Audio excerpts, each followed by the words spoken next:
prostrations on the ground and sitting on the floor in rigidly straight rows. As some of you may have realized, this sounds an awful lot like prayer in a mosque. But by no means was this a movement on the fringes of Jewish society. During the 13th century, one of its leading proponents was Abraham Maimonides, the son of Moses Maimonides and the administrative head of Egypt's Jewish community. Abraham was the author of a monumental and highly original work that sought to reinterpret biblical and rabbinic texts in line with Sufi doctrines and practices. What is perhaps most astonishing about this endeavor, though, is that Abraham was unabashed about the fact that he was imitating his Muslim contemporaries, his rationale being that the Muslims had in turn learned these practices from the prophets of ancient Israel.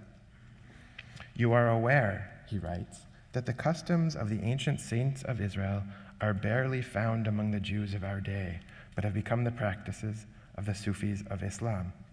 This is why we take over from them and emulate them." In copying the practices of the Sufis, Abraham argues, he is in fact restoring long-forgotten Jewish traditions. A captivating letter from the Geniza, which you are looking at right now, reveals the way such currents affected non-elites too.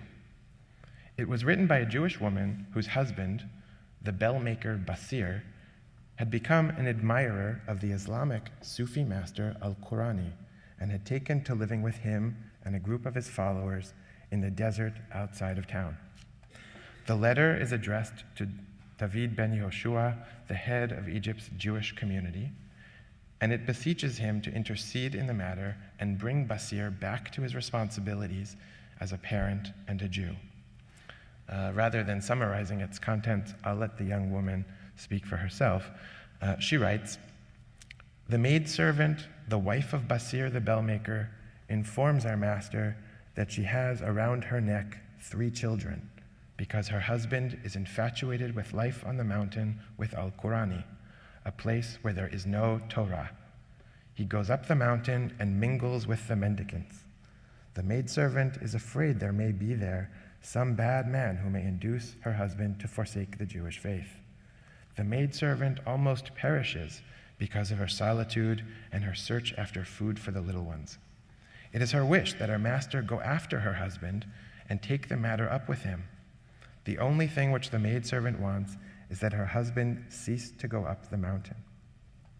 If he wishes to devote himself to God, he may do so in the synagogue, attending regularly morning, afternoon, and evening prayers, and listening to the words of the Torah, but he should not occupy himself with useless things."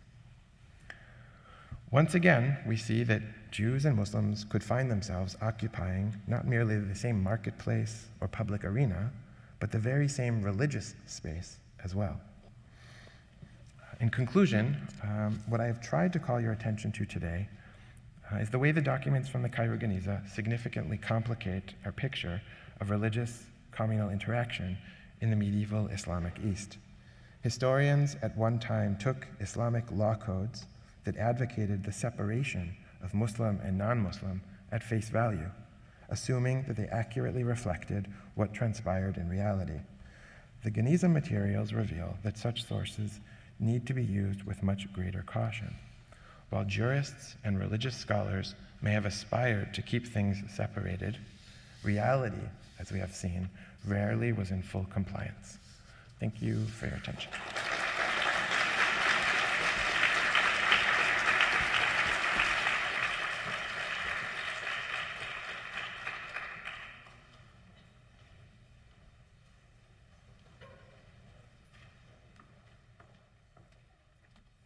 As you can tell, a theme is more or less that things become more complicated, not less complicated.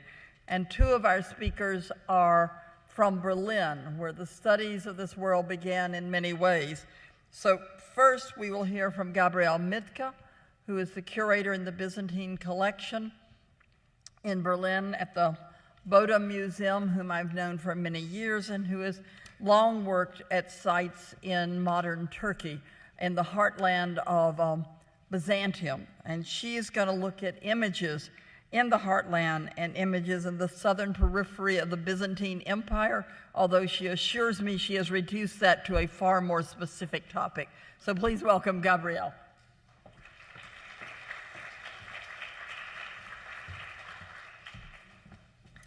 I want to thank Helen for inviting me to read this paper, and I want to thank Elizabeth Williams, who actually read the paper, amending mistakes concerning grammar and spelling. Occasional mistakes present in my text have been added later. The Symposium, Perspectives on Byzantium and Islam, focuses on the period from the 7th to the 9th century. The use of the terms heartland and southern periphery for this period need to be specified. While the Byzantine Empire reached its largest extension in the 6th century with the expansion of Islam in its provinces Egypt, Arabia, Palestine 1, 2, 3, and Syria in the southeast and south, fell under Arab rule. However, these lands, at least for a while, did not lose their mainly Christian population. The Orthodox Church and the Christian in this area continued to produce images even after the conquest, for ecclesiastical as well as for private purposes.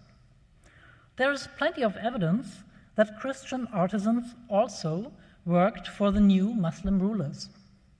This is the area which I call southern periphery.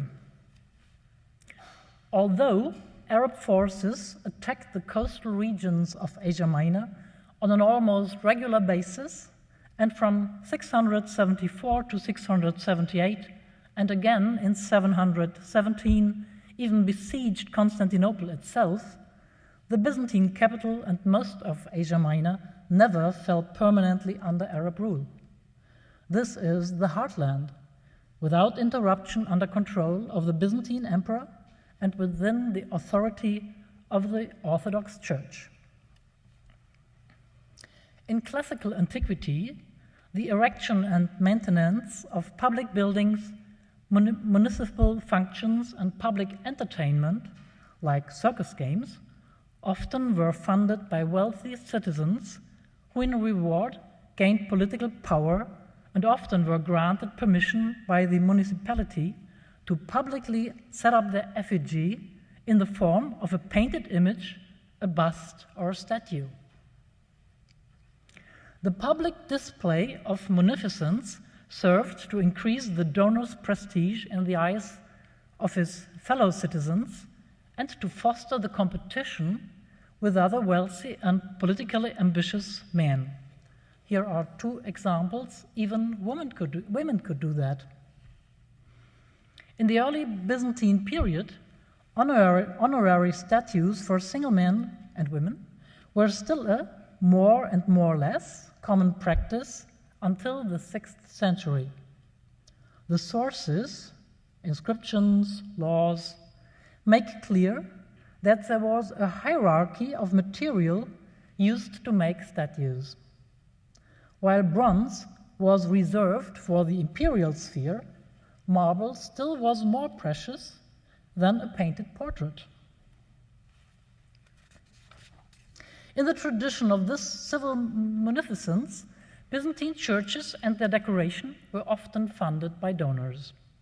In contrast to earlier times, and not only in the southern provinces, groups of citizens often joined their limited financial potentials to pay for the execution of, for example, a mosaic floor. And this euergetism, as it was called, was controlled by church officials, not by imperial officers, reflecting shifting powers. So, there were donors, but there is no evidence for donor statues in churches. It would be intriguing to compare the images of donors in the Byzantine heartland with that in the southern periphery, along the shift from Byzantine to Islamic rule in the southeast. Unfortunately, the character and the date of the monuments preserved in these two regions would make such a comparison hazardous, if not impossible. While in the southern periphery, quite a number of pictorial representations of donors are preserved from the 7th and 8th centuries, there is an almost complete absence of such images in the heartland between the 6th and late 9th century, as there is a dearth of images from Constantinople and its sphere from the 7th to the middle of the 9th century anyhow. In addition, donors in the southern periphery and in the heartland come in different media. While in both areas donors are represented in churches, the southeastern donors have survived only on mosaic floors, the donors in the heartland mainly in wall mosaics, supplemented by an occasional book illustration and, maybe, depending on the geographical attribution, icon. The evidence in the southeast is due to poor archaeological preservation. The walls of many churches are poorly preserved and have lost their decoration. However, we do know that donors were represented also on walls there. According to a description by Chorikios of Gaza in the 6th century, the apsidal mosaics of the church St. Sergios in Gaza showed the donor of the church, the governor of Palestine, Stephen, presented to Mary and the Christ child by St. Sergios, the church patron, in a gesture of paternal mediation. However, church floors in Constantinople were made of marble slabs, a material easily at hand from the Isle of Proconnesos, which were considered more prestigious than mosaic, not only in the Hagia Sophia, but also in the naves of St. Irini, churches A, B, and C on the university campus, and in part St. Polyeuctus. The small number of floor mosaics from the 2nd to the 7th century recorded in Constantinople up to now, the catalogue comprises 14 examples for such a big city, can neither be assigned to churches nor shows anything like a donor. Example to the left. In fact, most are merely ornamental. The situation is the same for Western Asia Minor. The corpus of mosaics in Western Asia Minor, published 3 months ago, has 144 catalogue numbers, of which 30 refer to churches. Most show geometric patterns with an occasional plant or animal. Example to the right. Some have donor inscriptions, but none has an image of a donor.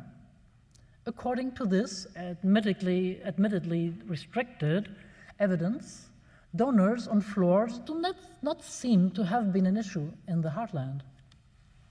So my focus is on the donor in the imagery of Christian floor mosaics of the southern periphery. But working through the material raised doubts, and the question arose, how do we identify a donor? This question will take me to different places in the province, but in the end I will finish my journey in the Byzantine capital. As in the southern periphery, there is an unbroken continuity of imagery from the 6th to the 8th century. For this reason, I deem permissible to include evidence from this century as well. Of the roughly 200 early Byzantine churches with floor mosaics that have been documented in the provinces Syria, Palestine 1, 2, 3, and Arabia, the map with churches in modern Jordan gives an impression of the density. The majority dates back to the time before the Arab conquest, but a number of churches, we have seen in the first lecture, with dated inscriptions prove a continuing building activity well into the 8th century.